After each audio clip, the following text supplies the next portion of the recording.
किसके सर सजेगा हुक्मरानी का ताज, कौन करेगा कश्मीर पर राज। चुनाव का पहला मरहला आज। मीरपुर डिवीजन में पोलिंग शुरू। वोटिंग का अमल शाम 5 बजे तक जारी रहेगा। मीरपुर, कोटली और भिंबर में दंगल। 13 नशिस्तों पर पाकिस्तान पीपल्स पार्टी, मुस्लिम लीग नून और इस्तेहकाम में पाकिस्तान पार्टी में कांटे का मुकाबला मुतवक्के। 14 लाख से जायद वोटर्स अपना हक राय दही इस्तेमाल करेंगे। डिवीजन भर में 2454 पोलिंग स्टेशन कायम। 1241 पोलिंग स्टेशन इंतहाई हसास और 724 हसास करार। सिक्योरिटी के सख्त इंतजामात। 18,000 से जायद एहलकार तैनात।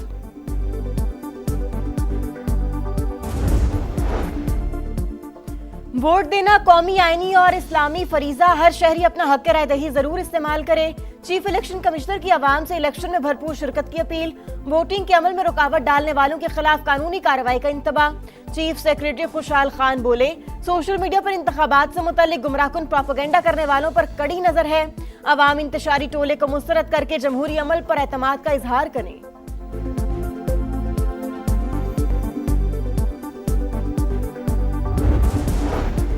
दो प्रिजाइडिंग अफसरान की जानिब से पोलिंग स्टेशन के बजाय निजी रिहाइश गाह जाने पर इलेक्शन कमीशन का नोटिस। दोनों को मुअत्तल करके गिरफ्तार कर लिया गया। इंतखाबी कवानीन के तहत कार्रवाई जारी। रिटर्निंग ऑफिसर ने पोलिंग बैग्स तहवील में ले लिए। नए प्रिजाइडिंग अफसरान तैनात। इस बात का बुरा ना मानना बिलावल भाई, आप मेरे बरखुरदार हो। इसको कश्मीर ना समझना, ये कश्मीर है, कश्मीर। मियाँ साहब बुरा ना माने, कश्मीर हो या कश्मीर, कोई अपने हक हाकमियत या हक मलकियत पर किसी को सियासी डाका नहीं डालने देगा। मीरपुर हो या मीरपुर खास, इनके अवाम अपने हुकूक का सौदा करने के लिए तैयार नहीं। मियाँ साहिब बुरा ना माने, कश्मीर हो या कश्मीर, मीरपुर हो या मीरपुर खास, इनके मिजाज मिलते हैं। कोई अपने हक की हाकमियत पर सियासी डाका डालने नहीं देगा। बिलावल भुट्टो का नवाज शरीफ को जवाब। कहा, कश्मीर और कश्मीर के अवाम ने पहले भी मुस्लिम लीग नून को मुस्तरद किया, अब भी फैसला दोहराएंगे। अपने मुस्तकबिल का इख्तियार किसी दूसरे शहर को देंगे, ना किसी सूबे को।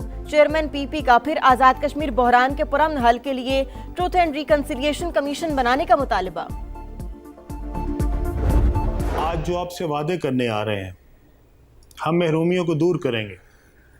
उनसे सिर्फ ये पूछें कि ये 30, 40, 50 सालों में महरूमियाँ पैदा किसने की हैं? आप ही के काम ना करने की वजह से तो ये महरूमियाँ पैदा हुई।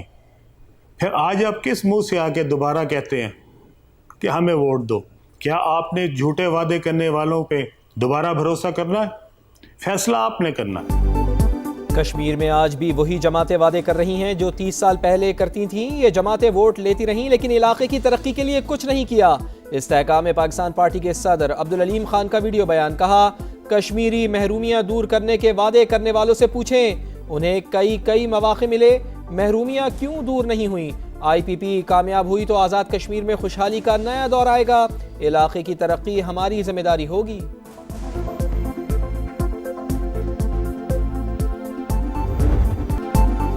पाकिस्तान एक बार फिर जंग रुकवाने में कामयाब। कतर भी इस्लामाबाद की सालिसी में हमनवा। बातचीत का नया दौर जुनेवा, अब दोहा या इस्लामाबाद में होने का इम्कान।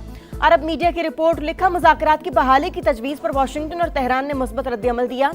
ईरान और अमरीका के दरमियान पैगामात का तबादला जारी है। इस्माइल बकाई की तस्दीक। कहा, सालिस ममालिक की सिफारती सरगर्मियां भी जारी हैं।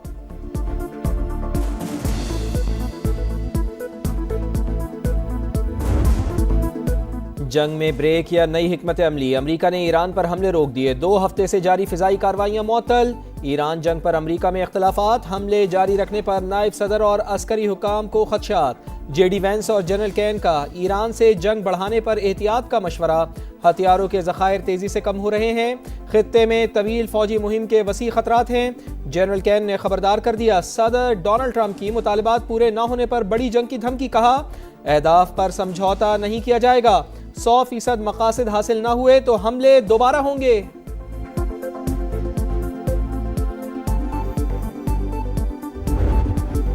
वाशिंगटन स्ट्रेटेजिक फैसला साजी पर थकन का शिकार। इनके पास कोई वाज़ेह हिकमत अमली नहीं। अमेरिका ने हमने रोके तो हमने भी रोक दिए।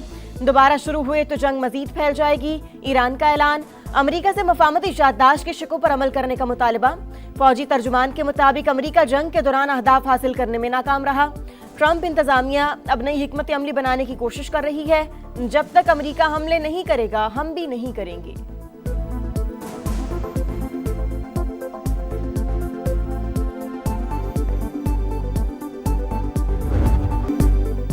हमले रोकने के बावजूद आबनाए हुर्मुज़ में कशीदगी बरकरार। ऑयल टैंकर पर प्रोजेक्टाइल से हमला। बरतानवी मैरीटाइम के मुताबिक जहाज़ और अमला महफूज रहा। ईरानी मीडिया की तरदीद। कहा, मुकर्ररा रास्ते से हटने की वजह से ऑयल टैंकर बारूदी सुरंग से टकरा कर हादसे का शिकार हुआ। पासदारान इनकलाब की 24 घंटों में 6 जहाज़ों को वार्निंग की तस्दीक। रोकने के लिए फायरिंग भी की। ईरानी पार्लियामेंट का आबनाए हुर्मुज़ से मुताल्लिक नए कानून पर गौर। ट्रांजिट फीस का तरीक़ाकार तय किया जाएगा। अमरीका की जानिब से तेहरान की नाकाबंदी जारी। 12 तिजारती जहाज़ों का रुख मोड़ दिया।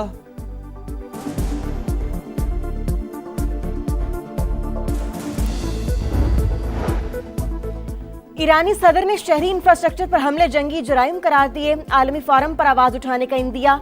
कहा, इंफ्रास्ट्रक्चर पर हमलों के जिम्मेदारों का एहतसाब होना चाहिए। ईरानी वजीर खारजा कहते हैं, सिर्फ अमरीकी अड्डों को निशाना बना रहे हैं, खित्ते के ममालिक को नहीं। तनाज़ा खत्म होने के बाद पड़ोसी ममालिक का एतमाद बहाल करेंगे।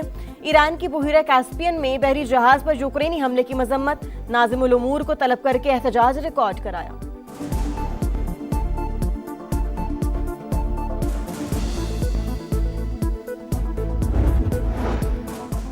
ईरान अमरीका जंगबंदी के आलमी मार्केट पर असरात। खाम तेल की कीमतें 5% तक गिर गईं। अमरीकी क्रूड ऑयल की $85, बरतानवी खाम तेल $92.22 फी बैरल में फरोख्त। नायब वज़ीर आज़म इसहाक डार से IAEA के डायरेक्टर जनरल राफेल ग्रोसी का राबता। ताज़ा तरीन इलाकाई पेशरफ्त और बाहमी दिलचस्पी के उमूर पर तबादला ख्याल। अमन और इस्तेहकाम के लिए सफारतकारी और मुज़ाकरात की ज़रूरत पर जोर। राफेल मारियानो ग्रोसी ने UN सेक्रेटरी जनरल के ओहदे के लिए अपनी नामजदगी के मुतालिक भी बताया। भारतीय खुफिया एजेंसी रॉ का पाकिस्तान मुखालिफ गुमराह कुन प्रोपेगेंडा बेनकाब। डिजिटल सर्विसेज फराहम करने वाला एक शख्स गिरफ्तार। ज्यादातर मवाद ज्वाइंट एक्शन कमेटी से मुताल्लिक था। भारतीय ऑपरेटर के साथ व्हाट्सएप चैट भी सामने आ गई। भारी रकम देने के नाकाबिले तरदीद शवाहिद भी मिल गए। वजीर इत्तलात अताउल्लाह तारड़ कहते हैं, एक्शन कमेटी वाले कश्मीर कॉज से मुखलिस हैं तो फिर इलेक्शन क्यों नहीं लड़ लेते। उनके ताने बाने भारत से जा मिलते हैं। पाकिस्तान को मिली कामयाबियां दुश्मन को हजम नहीं हो रही। भारतीय वज़ीर दिफा का बयान अंदरूनी सियासी मसाइल से तवज्जो हटाने की कोशिश। ख्वाजा आसिफ ने भारतीय हम मनसब के बेबुनियाद इल्जामात मुस्तरद कर दिए। वाज़ेह किया कि जम्मू कश्मीर बैनुल-अक़वामी तौर पर तस्लीम शुदा मुतनाज़ इलाका है। भारत सियासी बयानिए के जरिए मुतनाज़ उमूर पर हक़ाइक़ नहीं बदल सकता। भारतीय हुकूमत के बयानात खित्ते में अमन के लिए नुकसानदेह हैं। 22,000 अरब रुपए खर्च करने के बाद ये इंसानों के रहने की बदतरीन जगह बन गया है कराची। वफाक हमारे पैसे नहीं रोक रहा, वो हमारे पैसे बराबर दे रहा है हमारे नाम पर। ये जो हमारी सिंध सरकार है वो आपके नाम पर लिए हुए पैसे को आप पर खर्च नहीं कर रही।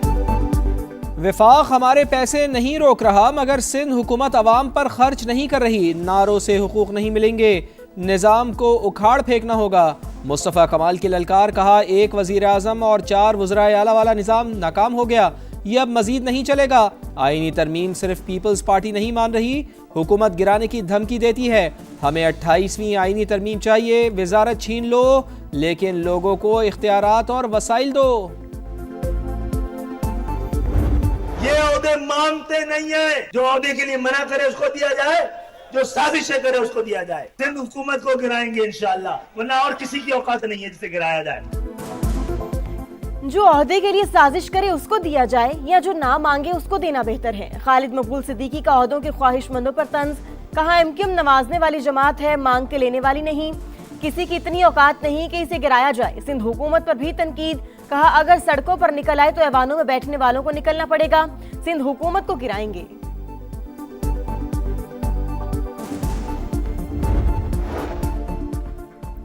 कोई और नहीं, कराची को हम ही बनाएंगे। पीपल्स पार्टी का मुखालिफिन को जवाब। नासिर हुसैन शाह कहते हैं, सिंध की तकसीम कभी नहीं होगी। शोशे छोड़ने वालों को संजीदा नहीं लेते। इल्ज़ाम लगाने वाले बताएं वो विफाक में रहने के बावजूद कौन सा मंसूबा कराची के लिए लाए। मगरमच्छ के आंसू बहाने वाले PSDP देखें कराची के लिए कितना हिस्सा रखा।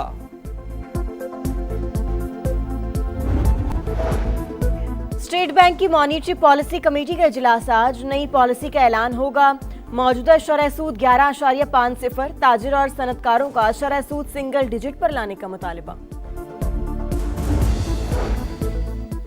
पंजाब में मानसून बारिशों का तीसरा स्पेल, लाहौर समेत बेशतर अजला में गरज चमक के साथ बारिश का इम्कान। नशेबी इलाकों में अर्बन फ्लडिंग और फ्लैश फ्लड का खदशा।